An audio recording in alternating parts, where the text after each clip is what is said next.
Well, welcome. This is Dr. Joe Connor, the Connor Bubble. We'd like to welcome to our program. We are very excited about what we're going to be sharing with you. The title is Ocean and Education Resources, and we're going to be talking about a number of different places to get information. We have a YouTube channel for my program, The Connor Bubble. If you go into YouTube and you can search The Connor Bubble, you start seeing some programs. We're starting to upload programs that we've done about the ocean. And also you see some field trips I did with the Cabrillo Marine Aquarium. You can see some of the different things that we've done to talk about the ocean and highlighting the ocean. And we're going to be also in this particular program introducing to high school in Inglewood, where you can be able to learn that there's some really brilliant young people who are studying marine biology in high school, and they have a website that you can go to YouTube and look and search on the YouTube Ocean Principles, and you see right there we're going to show you later on a link where you can find a contact person with Animal Charter School in Inglewood. And I met Mr. Freeman, Mark Freeman, at a CDEBI conference a couple of years ago. And his young people are truly fantastic doing it. The picture you're looking at now is on February 20th of this year. They invited Dr. Sylvia Early to come and speak to their students on an annual celebration they have for Darwin Day. And these are young people, about 50 elementary school students and fifth grade and fourth grade, which is a great age to get young people excited about the ocean and science in general. And so they're talking with Dr. Early. And she is known she's gone into over 50 undersea expeditions. She's a tireless advocate for the ocean and trying to improve the quality of the ocean. And she really is trying to help people become more educated about the importance of the ocean. We only really have one ocean. We divide it up into different parts, but it's all connected together. And Dr. Early is a person who's really trying to educate the general public about that. She's involved with a lot of different things. Here's a contact if you want to find out in English and in Spanish something about the ocean. If you go in to YouTube and look up Ocean Principle, and then you'll be able to find a series of 6 or more videos that the students have put together from Alamo High School. It's a charter school that builds on leadership. And I'm a big advocate of leadership as well. You see the contact person, Mark Friedman. You see his contact phone number, area code 310-216-3277. And you can get in contact with him. And also Mark Freeman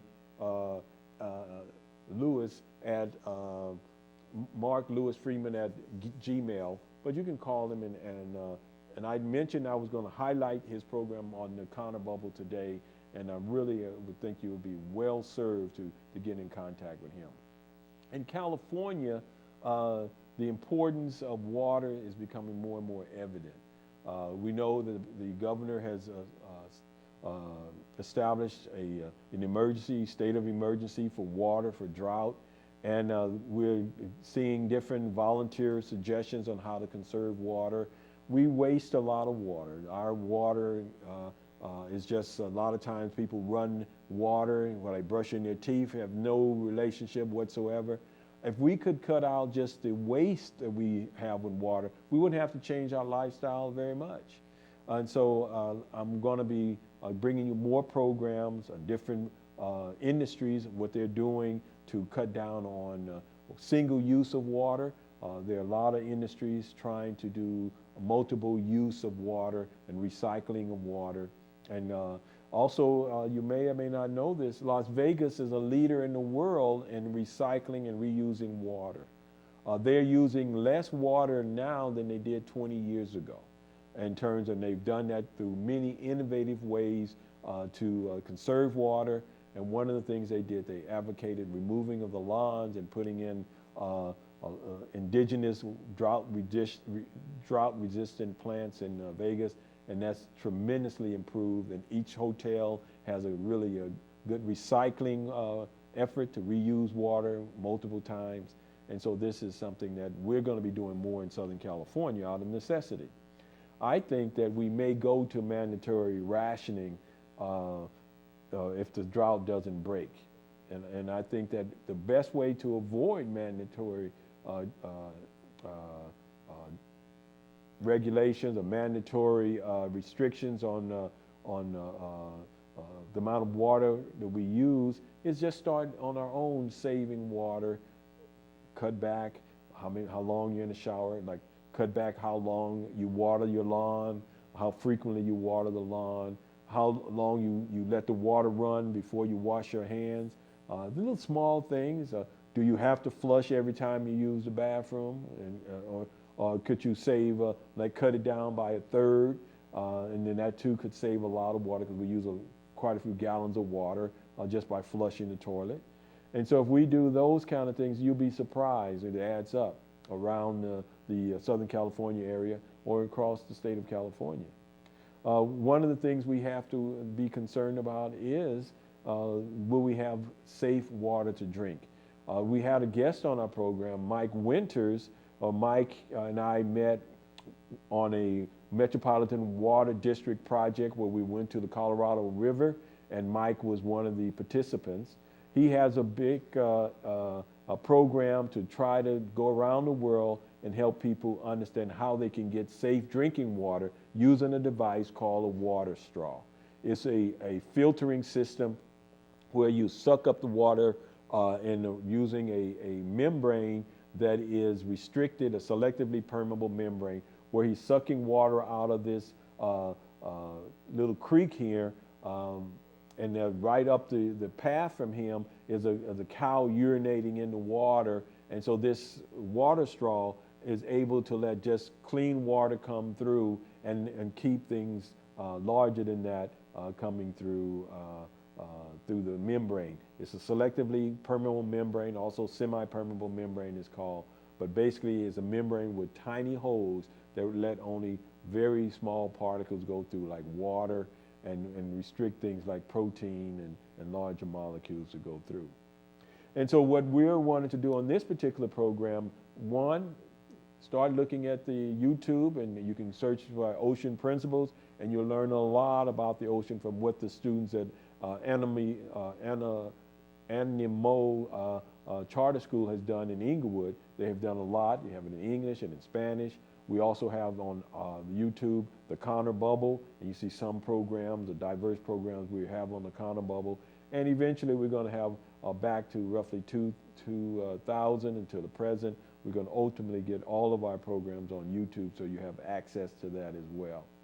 And then what we want to do in terms of educational resources, one of the things I want to encourage you is that as you work with your college presidents, superintendents of schools, principals, and nonprofit CEOs, we want to encourage you and let you know that the resources are abundant in terms of resources that are available. And then we have a project, a team and I have a project this year called Project 214, I should say 2014 project, where we're working to help female college presidents and superintendents locate willing donors of $100,000 or more that are interested in supporting and willing to support projects dealing with pre-K to 12th grade or secondary education. So we're focusing on that. And also we're looking to see helping college presidents. We've helped some college presidents in Florida, in Alabama, and in California, and in St. Louis locate willing donors. What we've done is just donated a list of willing donors, and we've donated this year alone in excess of $5 billion worth of leads for these presidents to tap into to help in the area of undergraduate and university projects with people who want to help in those areas of education. This particular program we do here on the Connor Bubble is designed to encourage you that resources are abundant. You can go to many different resources and locate them, and we've given you some resources Before I have on my computer here some examples of some things that can be done. Just give you examples of some cities that have educated. If you go to any city, we're able to locate willing donors on over 500 different topics that we can share with nonprofits. The idea with education is that we need to really get our young people more competitive. It is a national security issue that our young people are not more in tune with what I call STEM squared. STEM squared is science, technology, engineering, and medicine. Many people are really enamored by the concept of STEM, but what they don't realize that if you only focus on STEM, you're only really focusing on one major funding agency with the federal government, and that's the National Science Foundation. If you, the general public generally believes that medicine is automatically included in STEM, and that is not the case. If you want to become more in tune with medicine, the best source for things for medicine is the National Institutes of Health. Roughly 27 institutes scattered around the country, but concentrated in the East Coast and the Maryland area. And their goal is to improve health of the citizens. And so if you combine science, technology, engineering, and medicine, math with medicine, you have what I call STEM squared. We've suggested this kind of a discussion to the Office of Science and Technology Policy in the White House. Back in November 2013, we suggested that this would be something that could be done to let people be aware, more fully aware, that STEM is not good enough. And if you only hear people talking about STEM, they're leaving medicine on the table, and they're leaving about 3/4 of the money for research they're leaving on the table, because medicine will have 3 times as much money as science, technology, and math have in terms of the money. So that's what we want to encourage you to do. And so all of these things that we are going over and sharing with you, the thing with Mike Winters, the project that Animal Charter School was having with Dr. Early, talking about what she's been doing and motivating young people, is in the same vein. We want to motivate you, the listener of the Counter Bubble, and to be encouraged. When people say that there's not enough money, it's not really the case.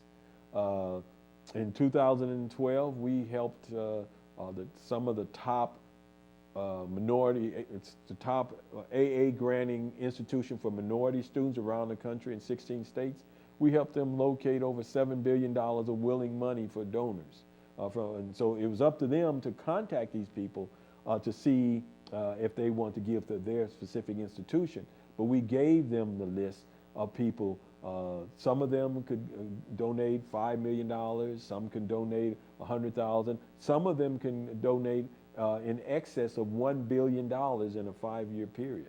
And we gave these lists to these college presidents and to help them in the process of beefing up their fundraising. We want to change the paradigm of fundraising in the academia. It's been my experience in calling college presidents and foundation directors, superintendents of pre-K to K schools, charter schools around the country. And one of the things that consistently I'm observing is many of these leaders don't believe that one, the money is available, 2, that they don't believe that they're worthy of receiving the money, and so they defer to Ivy League schools or premier first-tier universities like USC, UCLA, Stanford, Harvard, MIT, Caltech, and then they defer to these schools and as opposed to being competitive. I'm looking right now to find a community college president or vice president or foundation director who wants to be the first community college to raise $1 billion for their particular campus. To my knowledge, the most successful fundraising in a community college in the nation is Bakersfield College a few years ago. They raised $20 million, and that is the highest that I'm aware of for a community college in the nation in terms of monies raised from a single donor. And then the president of USC the new president of USC, recent president of USC, when he was installed, he was able to get 2 donations within 5 minutes. And their donations were, each one was for $50 million. So within 5 minutes after he accepted the presidency at USC, he received a $100 million pledge from 2 donors.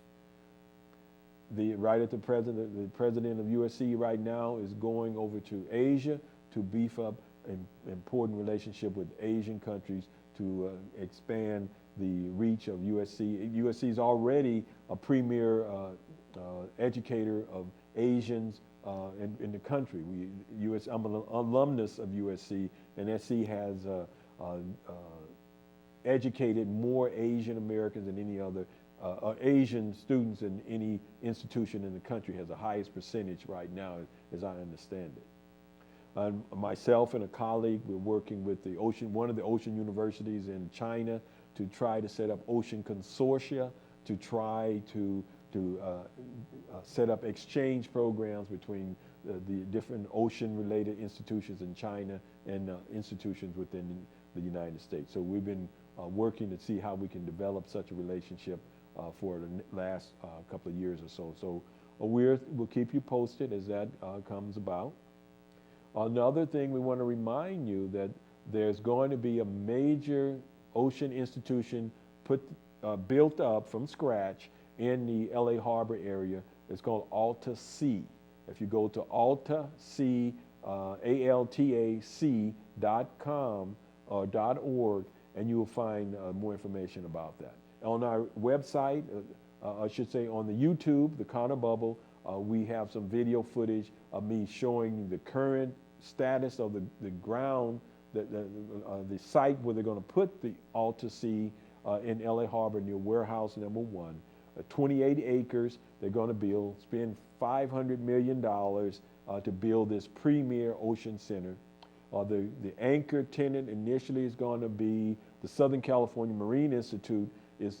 Right now it's on Terminal Island, and this particular facility is the consortium site for the Cal State University Systems boats that they dock there. Also, it's a staging area for USC's boats that are going over the Catalina.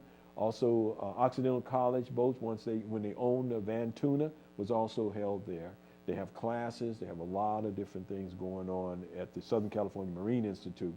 And once they start building up the facility for AltaSea near warehouse number 1 in LA Harbor, then the Southern California Marine Institute will be transferred over to that site, and it's going to be something that will be worth watching.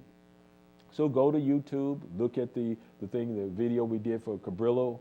We show footage from the ocean side and from the land side, these facilities, so you can see before pictures, and then once they build it, you have a chance to see a lot of that as well. There are a lot of resources available for you as a general public person.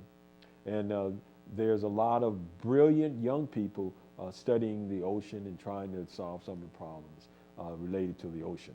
The ocean is a major source of our oxygen, major source of protein for people to eat.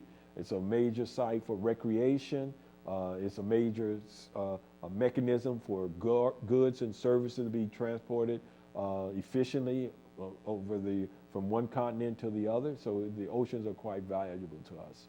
And Dr. Early and her passion for the ocean is looking to protect the ocean environment as well as the critters that are in the ocean. And what we're doing today is in a small way to let you know that you can play a part in protecting our ocean. And one of the ways that you can protect the ocean is cut down on wasteful water use. If we cut down on wasteful water use, then that too can be very helpful for us as well. For example, if we don't dump oil or something like that in the drains, that improves the quality of the ocean water. Also, the trash that goes into the storm drains goes right into the ocean for the most part. And these are some things that we can do something about. And volunteerism, the National Park Service has a lot of activities for people to volunteer in. If you're interested in that, you can get in contact with the National Park Service. We've had my students from Pasadena City College. We've volunteered with the National Park Service from Santa Cruz Island down to San Diego, up in the Santa Monica Mountains. We've tagged sycamore, eucalyptus trees on Santa Cruz Island, and oak trees, because they were looking to remove some of the sycamore trees and then try to get the Santa Cruz Island back to more of a native pre-human involvement. Then the Forest Service is also involved, and they want to maintain the cultural legacy on the islands. And you can see there's some conflict. But the idea is that they're working together to improve the quality of the ecosystem on the islands. And one of the ways we were helping out is tagging the trees to identify which they decided to do, the compromise between the historical relevance of humans on the island, Santa Cruz Island specifically, and returning the environment back to a pre-human environment. They decided to remove the sycamore trees that are, eucalyptus trees, excuse me, the eucalyptus trees that were scattered randomly in the area on the island, and then remove those. But the ones where the farmers and the agriculturalists intentionally put down the eucalyptus trees in a straight line along the roads for windbreaks, they decided to keep those, but remove the ones that are just randomly sprouting up. You may not know this, but the largest eucalyptus tree in the world is on the island of Santa Cruz off the coast here of California, one of our Channel Islands. We've also did projects with the National Park Service to collect trash. And the trash that we collect, we beautify, help to protect the local environment, helps to protect the local animals from trying to eat the trash. And then also we protect the ocean, because if the trash blows into a river or into a storm drain, it's going to go into the ocean. So we can have a double benefit. The local wilderness areas, we can help collect trash. We have done that. And then also it helps to improve the quality of the water in the ocean. And then we also went to San Diego, and we've had trips to San Diego where we were helping the National Park Service do a survey on sea hares. These are little, not little, some of them big as a baby. These sea hares are the sea slugs. These are relatives of the snails, but they don't have shells. And Aplasia is a scientific name for the genus. And we were trying to see how many were in the area during low tides near Cabrillo Museum and Museum Cabrillo Monument in San Diego. And so some of my students were helping with that. We also, there's a Santa Margarita Ecological Reserve, which is managed by Cal State San Diego State University. They manage this particular site, and we went in to see if there was any trash that we could help to collect. And the water that goes from the Santa Margarita Ecological Reserve, that water goes in to provide water for Camp Pendleton. And so that is something that's quite interesting. Another thing that's interesting that we found out about the Santa Margarita Ecological Reserve is that the cattle from the Spanish never went to this location. And the significance of that is that the native vegetation was not competing with European vegetation, and so you can go and study what the native vegetation was like pre-Spanish arrival to the Americas, and specifically California. So we are, on this program, trying to encourage you, let you know there's room for everyone to learn and protect our environment.